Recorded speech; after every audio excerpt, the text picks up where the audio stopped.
Hello friends, I am doctor Rajni और आज मैं आप सबको बैड ब्रेथ मतलब कि मुंह में से बदबू आना, उसके क्या कारण होते हैं और उसका क्या इलाज हो सकता है उसके बारे में बताऊंगी। बैड ब्रेथ के दो कारण होते हैं, first local and second systemic. अब मैं बताऊंगी लोकल रीजंस और ट्रीटमेंट। सबसे पहला, मुंह की साफ सफाई ना रखना।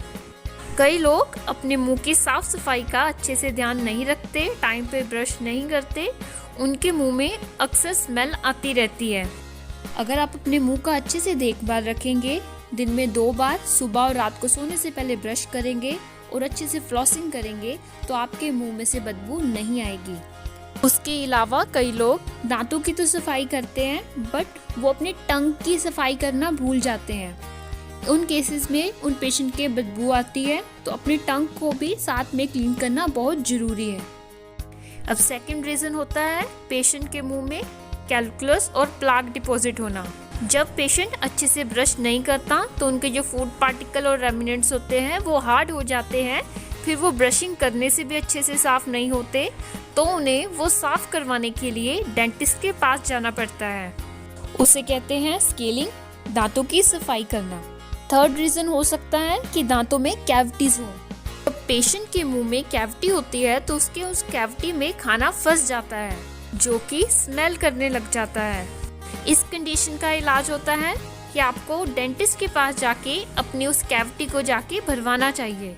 आपका फोर्थ रीज़न है कि आपके गम्स में पॉकेट्स हैं। इसमें क्या होता है, दांतों और मसूड़ों में बीच गैप आ जाता है जिसमें खाना फंसने लग जाता है। उस गैप को बोलते हैं पॉकेट। इसका हम ट्रीटमेंट एडवाइस करते हैं deep cleaning of root surface.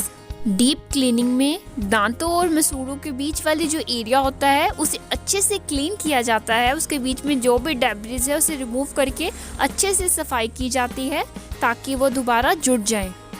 इसके अलावा और भी फैक्टर्स हो सकते हैं, जैसे कि पेशेंट को किसी प्रकार की बैड हैबिट्स हैं लाइक स्मोकिंग करना, टबैको च्यूइंग करना। इन सब कारणों की वजह से भी पेशेंट के मुंह से स्मेल आ सकती है। उस प्रॉब्लम का एक ही सलूशन होगा कि आपको अपनी वो बैड हैबिट क्विट करनी पड़ेगी। आपको ये बातें जरूर ध्यान रखनी है कि डेली 2 टाइम ब्रश करना है, फ्लॉसिंग करनी है, टंग को क्लीन करना है और ढेर सारा पानी पीना है। ये हमारे लोकल फैक्टर्स थे, बट कई बार पेशेंट का ओरल हाइजीन अच्छा होने के बावजूद भी उसके मुंह से स्मेल आती है। उनके रीजंस होते हैं सिस्टमिक प्रॉब्लम्स। Number 1, dieting. जब पेशेंट डाइटिंग स्टार्ट करते हैं तो वो कार्बोहाइड्रेट्स का इंटेक कम कर देते हैं और उनकी बॉडी में से फैट यूटिलाइजेशन होनी शुरू हो जाती है। जब fat utilization means fat burn होती है तब भी मुंह से थोड़ी बहुत बदबू आती है। इसका सोल्यूशन हो सकता है कि आप थोड़ी बहुत कार्बोहाइड्रेट्स की इंटेक रखें और ढेर सारा पानी पिएं। सेकंड, डायबिटीज के केसेस में देखा है कि पेशेंट को कीटोएसिडोसिस हो जाती है, उनकी वजह से भी उनके मुंह में से स्मेल आनी स्टार्ट हो जाती है। उसके अलावा कई सारी मेडिसिन्स हैं, उनकी वजह से भी ड्राई माउथ की प्रॉब्लम आ जाती है और जिसकी वजह से स्मेल आनी स्टार्ट हो जाती है। उन केसेस में अगर आप मेडिसिन अवॉइड नहीं कर सकते तो शुगर फ्री गम्स इस्तेमाल कर सकते हैं, जिससे सलाइवा सिक्रेशन इंक्रीज हो जाता है और स्मेल आनी कम हो जाती है। So it's very simple. अगर आप अपनी प्रॉब्लम का जो भी कॉज है बैड ब्रेथ का, अगर उसे आप रिमूव कर देंगे तो अपने आप आपकी स्मेल आना बंद हो जाएगी।